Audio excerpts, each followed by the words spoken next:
Kuki militant singna Imphal West District ki Kautukta drone sisinaduna bom gilan chathaduna chahi nauriba mau ama laikhidabaga lunena mahaki piklibi macha yauna mioi kaya asok apan nanghan khraba matung ngarang numidang pung 12 rom tarakpada kadangban part 2 da Kuki militant singna drone sisinaduna bom thadarakduna landarakre Pau asina hai thodok aduda thodokpa asok apan asi anadi yaukhiba leite hairi amaromda ngarang thadarakhiba bom sing adugi manungda pokhai haudaba bom ama ngasi ayok miyamna thengnarakre hariba pokhai haudaba bom asi asoi angam yaudana laukhinaba state police ki bom expert sing lakpa ngainari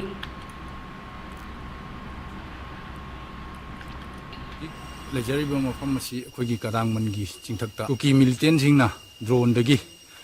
bom ahum thadarakpani adu bom ani madi akogi khungak liba akogi MR gi kangbu gi leipandadi akogi sagi bom asi akogi manungda tadi taraga koi manungda changchalaga leiba leinungda phumdalaga akogi maning khatang uraga hoji leiri pokhaidri adu masi akogi pokhaiba yabai chance lei haina koi mayam simi binary adubu hoji se koi bom skota pau pi gre haibagi pau phangi bom skot akanda masi bom asi diffuse tongna bagi yam kanna kano tongnari adubu hoji makha taba pau koi bom diffuse bom je koi bom skot akanda masi lawfo kanda karaida pokhai hangi ke kadogi haibadu makha taba pau miyeng taminasi hariba hoji ki oiriba irang asida akogi CM nadi akoi irang je tha taruk je koi irang neme school college kare haina akogi yamna kanadi lauri adubu jingkhong jingya da leiriba ichilinau sing asidi akogi tumhom chafom khangdaba lebam chafom khangdaba kari torokadagi ngasi kari torokadagi ngasi tummingida ngasi nungdangna kari torokadaba adagi horena kari torokadaba haibudu madu khangdaba makai tumba chaba changdaba makai akogi iramdam iraiba asibu akogi mina khudum changgidana baidamta ngak chenduna yam kanna honajari hariba yam kanna sumaina iraibak iramdam masibu mina loksan gidana ba yam kanna honana yechara asida kuki militant singna akogi atop state amaga gi tongnagada ba war gi type akogi drone sizinarga drone dagi bom thadaduna akogi leiriba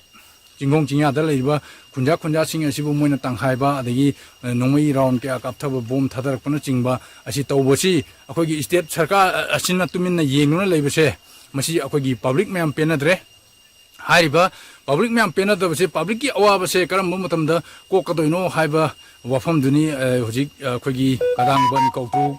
chirang hariba jaga sing sigida leiriba akoi jingkhong jingya da red zone oinduna leiriba mafam sida leiriba parja singna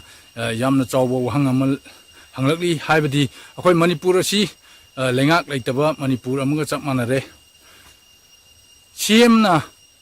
akoi gi yamna kanna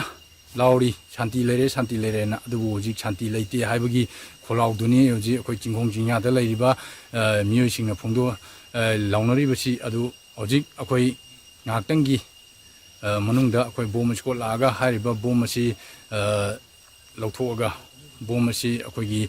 khunga iba chilinau singi manakta sum leibanina hariba khulnga iba akoigi MR jing anegi akoigi chilinau sing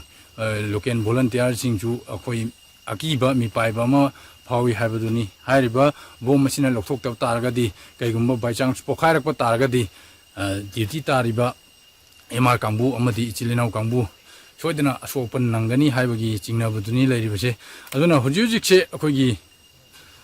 lengak asina akanba miyang changbiduna hariba drone sizinaraga chatharakliba lal asibu takthok nabagi ayabadu akoigi state sarkarna PBU haiba pholauduni akoigi mage songi prajasingna haribasi makoina drone sizinaraga bom thadarakpana maram oiraga di leiriba khunjasing asi kadai chakadabno kadai chengadabno haibagi adugumba yamna khudongchadaba leibana maram oiduna hojik paliba sarkar asina tangdu leitaba punsi mo uhenbiu haiba wafam kaya thamnarakli hiram asigi matangda pawdum jaiba 79 laisam elite TV news kadangban